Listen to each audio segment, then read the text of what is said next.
First at 10 o'clock, we are learning new details tonight about the effort to identify the bodies found in a mass grave at Oak Lawn Cemetery. Thank you for joining us. I'm Lori Fulbright.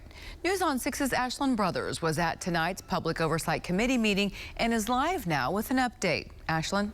Lori, the lab responsible for doing the work says unfortunately many of the DNA samples it received aren't usable, but it's hopeful for a couple of leads.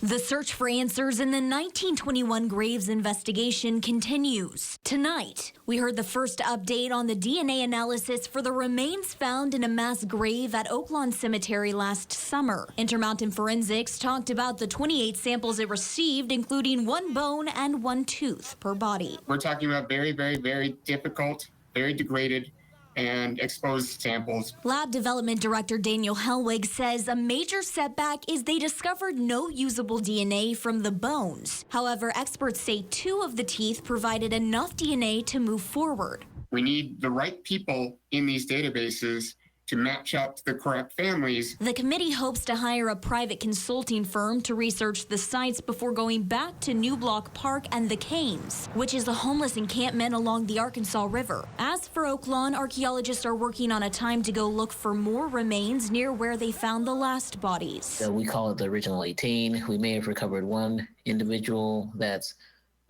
from the race massacre, maybe. You know, we have our one male with gunshot wounds, but that's 1 out of 13 documented individuals buried in Oak Lawn. Last week, the Tulsa City Council approved $1 million of its budget to go toward this investigation. The Oversight Committee also applied for additional grant money.